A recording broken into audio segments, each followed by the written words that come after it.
Good morning, Valerie here. How are you going today? I am coming to you live from yet another car park. It seems to be a really popular place. I realize that is because long drives and podcasts really percolate in my head, and then it comes out in this stream of reflective thinking. This morning, in New South Wales, Australia, and probably all around Australia, school holidays are imminently descending upon us. And during this time, as a parent, I very often get asked the question of, how are you preparing for this? And I guess the assumption that is that I must be dreading it, or I must be somehow, needing to down a bunch of substances in anticipation of this very long holiday. In Australia, the holiday goes across our summer, and kids pretty much have about 8 weeks. Some schools even more of school holidays. And I have been, in the past, when I was asked this question, particularly when my kids were younger, I'd kind of just bat it off as being, I love my kids.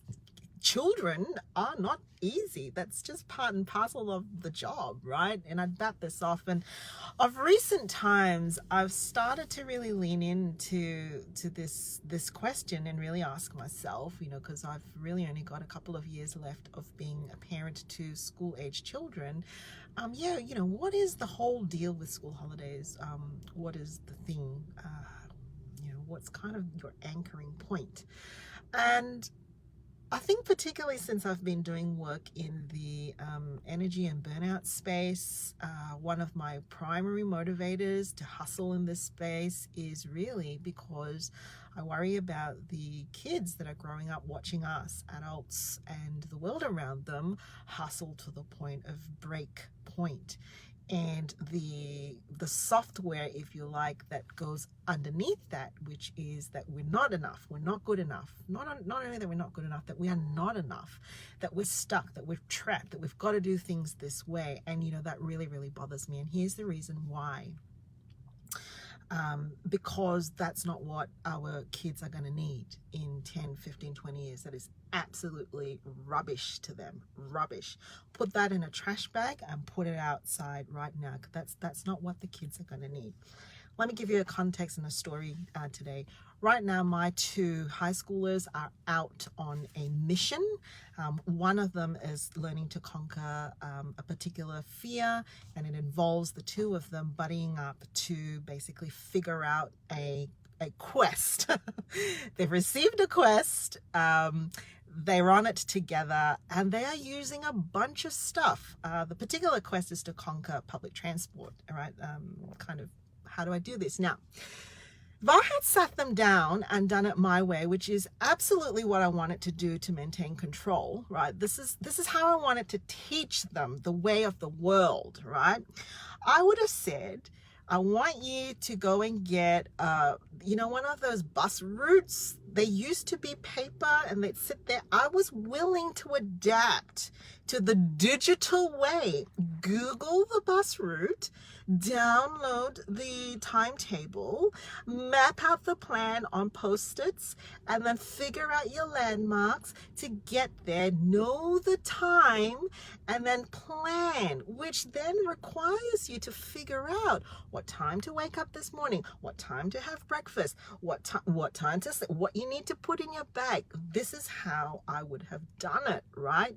Precision, accuracy, information gatherings. This is not how my 2 have done it at all.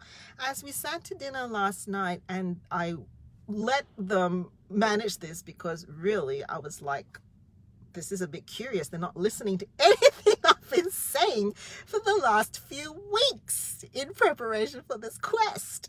Let's have a listen to what they're actually doing. None of that stuff that I had spieled over the weeks. They were using adaptive thinking, and they were using each other as networks. It was fascinating to watch. Adaptive thinking just meant that they started with the outcome that they wanted, which is pretty sweet. They're going to go and have, I hope, lunch together at a particular mall, which is like, you know, the celebration. Anyways, they started with the outcome, and they used their digital networks, they used their social networks to adapt their route to basically get to it. And here was the most interesting thing. It wasn't about precision. They didn't want to know beforehand what the data was. They were equipping themselves with a set of resources to make on-the-moment decisions. And what was even more fascinating to me was the older one, whom I thought I schooled well in the way to do public transport. I realized, and didn't even know this, told me, you know, pretty much just told me that when they were doing this way back then, they discovered that my way was completely maladaptive. So they reinvented the way of doing it, and they were teaching their sibling. It was not so important for them to have pre-planned precision, but to gather information as they went along. So using Google, keeping up to date with, what the times were, if there were delays, what the weather was like, what the traffic was like, and just micro adjusting their steps, and also forecasting to say what's the worst thing that could happen. If that's the worst thing that could happen, you would just do this and do this and do this. And as I listened to that, I thought this is a far more superior method to managing public transport. It probably addresses some of the reasons why I have problems taking public transport and then get annoyed when things are running late. So here's the thing. Kids in the future are going to need adaptability, right? They're going to need a couple of things, and here's what I would love to share with you. Number one, yes, it is really important for them to know the rules, and when they're younger, to abide by a set of code, which is, you know, the moral codes, the law codes, and the values that you are bringing them up in. Absolutely. But they're going to need to learn to bend reality. In fact, they're going to need to accept that they can bend reality, that reality can be bent.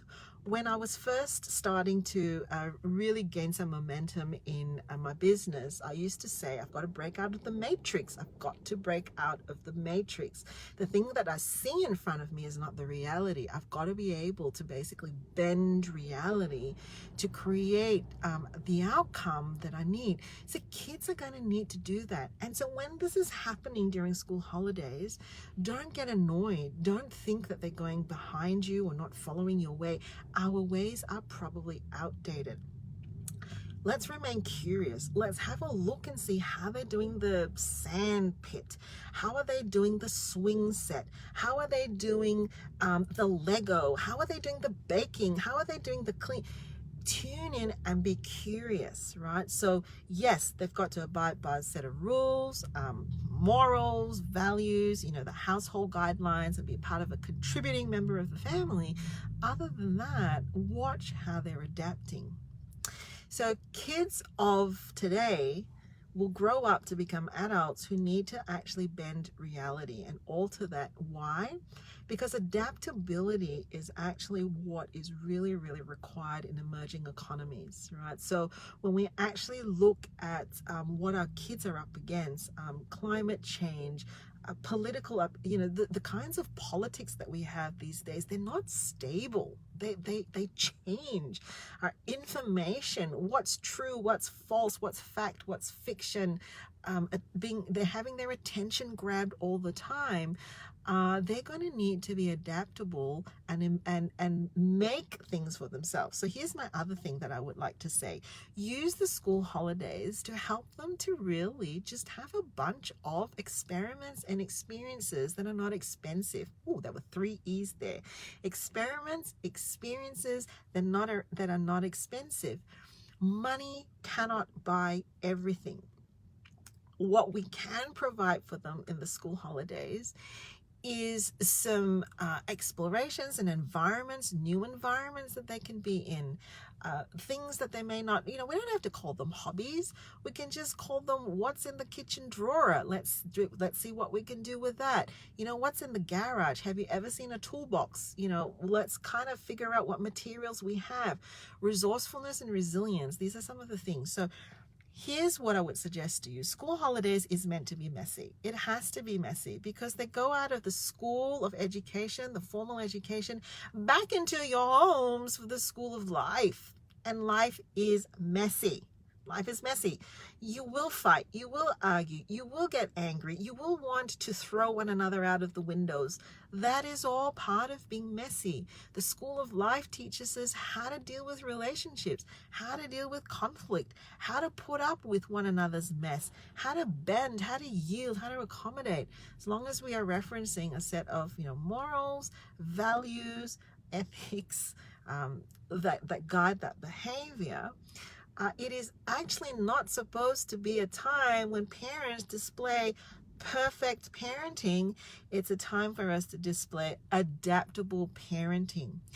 If we can help ourselves to relax, and if we can help our kids to experiment and explore and have a bunch of experiences that just feeds them, well, then we will have school holidays that have a bit of meaning, a bit of purpose, and you won't have to have a neat house.